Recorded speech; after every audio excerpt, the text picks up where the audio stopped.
What's up, guys? Welcome to another episode of the Coakley Kitchen with Mac and Coke. I'm Mac. And I'm Coke. And today, one of our listeners sent us a decadent recipe. Actually, two of our listeners did. Two? Yeah, Julie and David. Julie's our roommate. David is the guy who, he's our friend. He made our graphics for our logo on our website and stuff. So he took this logo and made it better. Truth. Yes. So check it out on our website.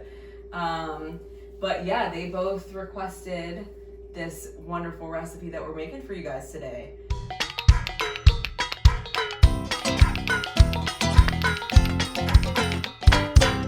Buffalo chicken mac and cheese. Sounds awesome. Yeah. We're excited to make it. Yeah, we're very excited to make it. We've never made this recipe before, and we've actually never made macaroni before, have we?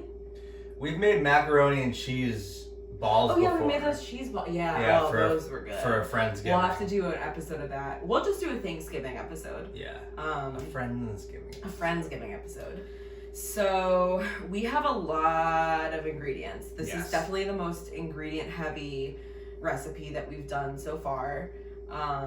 So we prepped a lot of it before we started filming, just because there is a lot that goes into this. So I'm just gonna do a rundown of what we have here. So since this is buffalo chicken mac and cheese, we do have some chicken. We're not making all of this. Some of this is gonna go for other dinners. We're probably gonna cook 2 of these chicken breasts and then shred them. And then we also have just over 2 cups of milk. The recipe calls for 2.5, but we didn't have 2.5. This is the rest of our milk. So we have just over 2 cups. And then we've got half a cup of ranch dressing. Technically, the recipe calls for half a cup of crumbly blue cheese dressing, but way to shame me. One person in front of all these people does not enjoy blue cheese, so we're doing ranch instead. We still love you. Thank you. Yeah. So we have half a cup of ranch dressing. We have 2 tablespoons of flour, 1 cup of panko breadcrumbs, and then we have split up 3/4 cups worth of Frank's Red Hot sauce. So we have half a cup here and then another 1/4 cup over here because they're going into the recipe separately. We've also got some sour cream, about 2/3 of a cup of that. 2 cloves of garlic. We're using a whole stick of butter, a whole 8 tablespoons, 7 for the recipe, but then 8 to grease the dish that will be going in once everything's done and we put it in the oven. Of course, macaroni. We're going with the elbow pasta there, 1 pound of that cooked. And we have a plethora of cheeses, from extra sharp New York cheddar to habanero cheddar to pepper jack cheese, which is shredded. Yes. So there's a lot that goes into this. So we're gonna finish prepping right now. So we're supposed to have 2 cups of shredded pepper jack cheese, and how much do you have in there? About 1 cup. So pepper jack cheese, I didn't know this, is soft, like mozzarella. So I was trying to think like, oh, this is so hard. Why? Or actually, it was so soft. Why is this not? There's got to be an easier way to do this. And I remembered, I don't know if it's a Gordon Ramsay technique, but I did learn it from him, that you put the cheese in the freezer for 10 minutes, let it get nice and firm, and then you shred it, and it should work out a lot better. So we'll see in about 4 minutes our time how that works out. So we're gonna finish shredding, and then we will see you guys over at the stove, because the rest of this is either on the stovetop or in the oven. So we'll see you guys in a second. All right. So we've got 3 tablespoons of butter here, and a little piece of garlic. We're gonna mark a little 3 on there.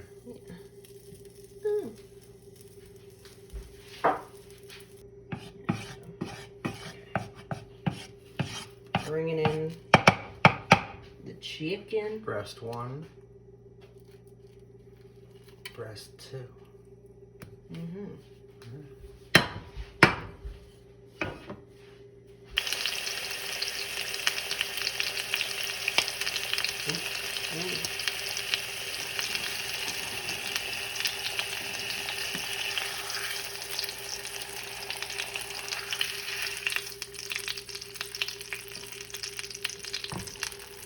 Ooh, look at how like golden brown that is. The cool thing about cooking in butter. Yeah, I love it. Okay, so I'm gonna let this cook a little bit more so the other side isn't super pink, and then I'm gonna try to break it up and like start to shred it in the pan. Right. Yeah, because technically it's supposed to be shredded. And it'll be easier to do it in here. Yeah. So this is half a cup of hot sauce.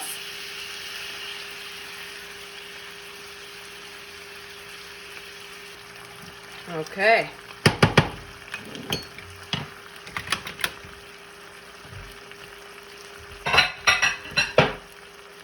So I'm just gonna add all of this into this bowl and set it aside for now.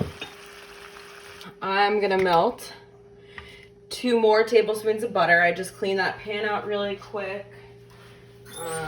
You might be able to see it, but Maria also marked this with a 2. Yeah, I'm a little anal.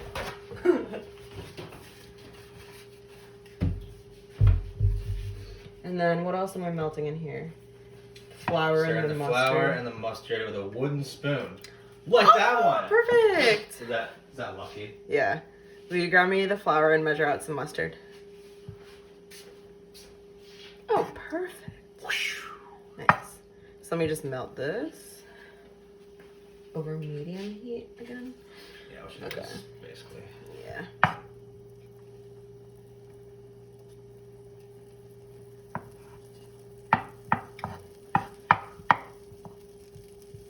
Alright, why don't you get those guys in there?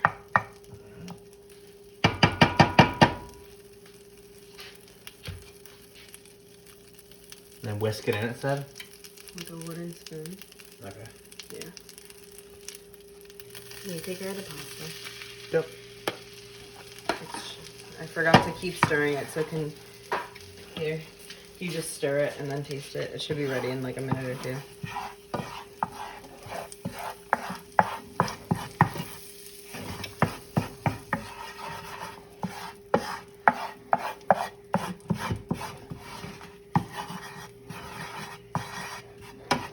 So it says I'm supposed to whisk it in until it's smooth.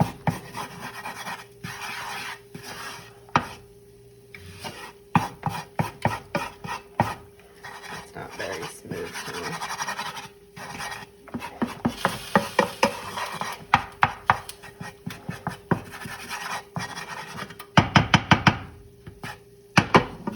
Okay, I'm gonna add in the milk because I think that's as smooth as we're gonna get it. Yeah, that's smooth. Mm-hmm. Okay, so I added part of it in. I'm just gonna mix this up a little bit. Turn the heat down a little.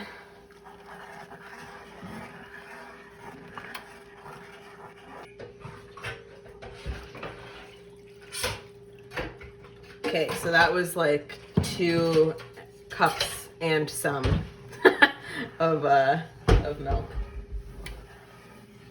So we've got a 1/4 cup of hot sauce that I'm just gonna add into here. It's starting to get there. I need the cheese. Cheddar and pepper jack cheeses. All the cheeses? Mm-hmm. Okay. Okay.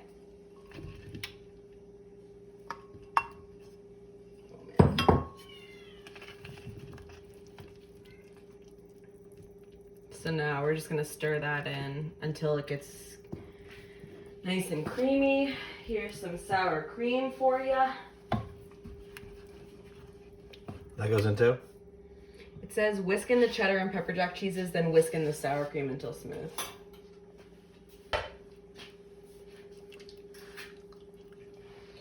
So this is 2 cups, I think, of, or not 2 cups. This is 2/3 of a cup of sour cream. It's like some kind of southwestern sauce. Yeah. Just mix it up until it's all smooth. Yeah, it might take a few minutes. Yeah. I'm not sure why it wasn't just all shredded. I don't know either. Maybe it's the consistency of the cheese. Maybe. I think just turn the heat off. Okay. Remove from heat, please. No, I would have put it onto. Yeah. And now. So technically, we're supposed to be using a large 13 by 9 pan, but we don't have that. So instead, we're using these 2 pans. We're splitting it up. Get some of this in there. Make sure some of the sauce gets in there. Yeah, make sure you get all the sauce in there. That can be yours. Just kidding. And then we're gonna put the rest of the macaroni on top. There we go.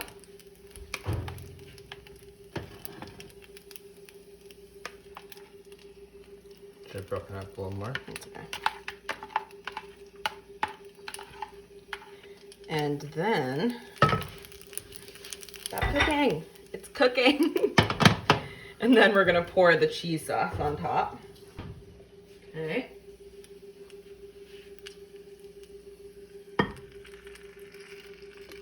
Nice. Can't see, but I'm also pouring it over this one. Yeah, you can see it in this camera, but. And that can be a lot of that. And more over here. And then we have, oh, we got everything?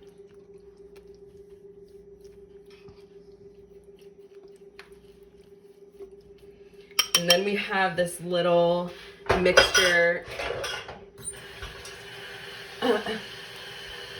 We have this mixture. This is the remaining 2 tablespoons of butter that I melted, and then I mixed in the panko crumbs and the ranch dressing. So the consistency is a little weird because it's supposed to be crumbly blue cheese, but that's okay. We're gonna deal with it. And just like sprinkle it. Try to sprinkle it on top.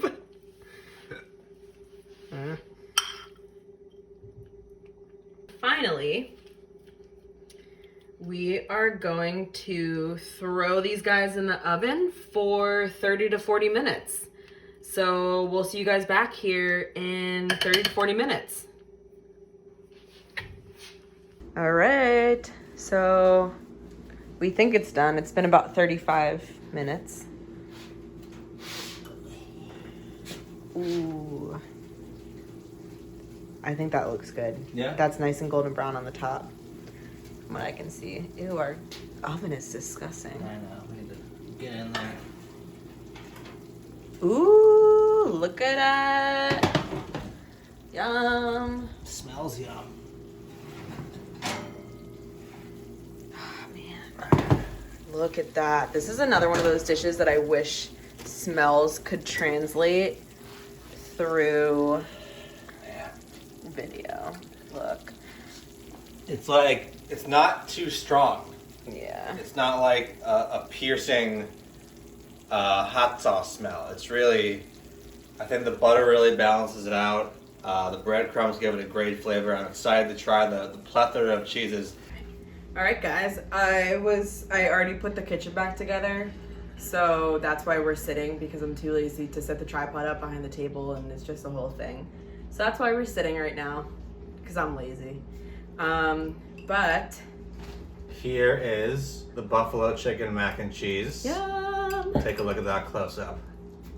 Yeah. So this was actually, even though there was a lot of ingredients in it, and that was a little bit overwhelming at first, it really wasn't that hard to make.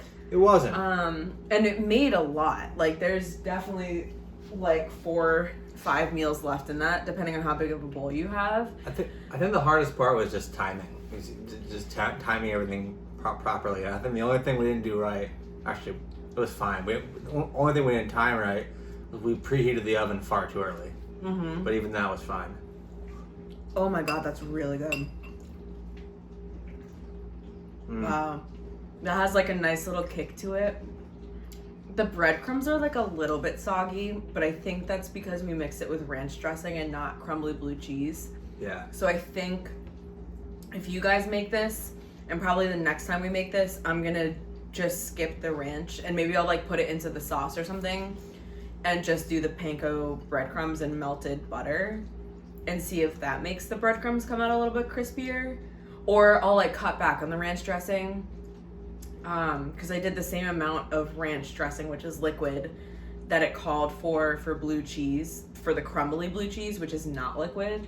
So that probably also made a little bit of a difference. But that's just like a preference thing. For me, for mac and cheese, if it has breadcrumbs on it, I like them to be like a little bit crispy. Yeah. But that's just me. What do you think? I think it has a very complex heat to it. And what I mean by that is you think about the hot sauce in it, you think about the pepper jack cheese, the habanero cheddar.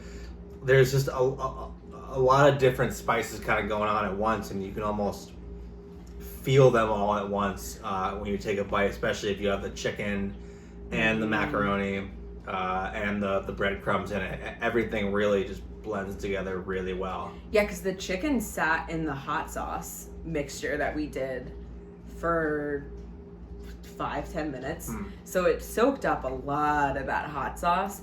So again, like if you guys time this better than we do, and like whenever you guys make it, if you decide to make it, I would suggest doing, having the pasta boiling in one bowl and then get the chicken started in a separate skillet, and then in another pan, like saucepan? A saucepan. As you saw, we used like a pasta. Yeah, something that can hold a lot of liquidy for the sauce. I would suggest doing all three at the same time, especially if you have a helper. That I don't know if I would have been able to do this by myself because that was a lot of steps that we had to do. But maybe trying to time it so that way the chicken doesn't soak up as much of the Frank's hot sauce, and it's just up to your preference for how spicy you want it. You can add a little bit more if you want. I think this is a perfect amount because whenever you taste it, you can feel the hot sauce burn. Yeah, it's not too spicy. I mean, if you're comparing it to hot wings or they're it's on the border of mild and medium. It's really not ass. It's not ass kicking. It's definitely more medium to hot, I think. That's weird. I would expect the perspectives to be flipped. I mean, I think it's medium-ish. Okay. It depends on the bite. It depends on the bite. Yeah. And your palate. Medium-ish. Yeah, and your tolerance. Yeah. Really. No, but my tolerance isn't very high, and I could finish a whole bowl of this easily. Yeah, but so definitely try this recipe. We will put the link in the video description down below. It's from Food Network. It's a long recipe. It cooked for 30 to 40 minutes. I think we had it in there for 35-ish minutes, but then all the prep and everything before we put it into the oven was at least another half an hour. And if you do try it, so we omit the onions and the celery in the recipe, just because we didn't think it really needed it. And because I hate both of those things, so that was really more. But buffalo mac and cheese, I don't think it should really be that complex. And this turned out great. But if you guys want to try this, and you put in the celery, you put in the onion, let us know how it turns out. Yeah, or add your own little twist to it. Maybe we'll try it without chicken sometime, or different kinds of cheeses. We just kind of took all the cheese that we had in our fridge and added it in. So we definitely experimented there a little bit. It doesn't call for habanero cheese. We just happened to have it anyway. We just happened because we didn't have enough of the sharp cheddar cheese. Yeah. It called for a cup of it, or 16 ounces of it, and a pound of it. Sorry, and we didn't have that. We only had 8 ounces of it. But we had another 8 ounces of the habanero cheddar, which I think was really, that's the best case scenario if you accidentally don't have all of the cheese that you have. And if you guys have your own recipe for mac and cheese, whether it's buffalo chicken, or just any kind of mac and cheese, let us know. I know that's like a pretty big like family recipe thing, is to have like your own mac and cheese recipe. So definitely let us know in the comments of this video. Send us definitely let us know in the comments of this video. Send us an email. Check us out on Instagram. Let us know there. Slide into our DMs. Yes, slide into our DMs. And in the meantime, if you haven't already, subscribe to our YouTube channel. Hit the little notification bell so you'll get notified every time we post. We, at least for now, during the quarantine, are trying to post every Saturday at 3:30 p.m. Thank you so much for watching, guys. We appreciate all the support, and we will bring some heat next time. Yeah, talk to you guys later. Peace.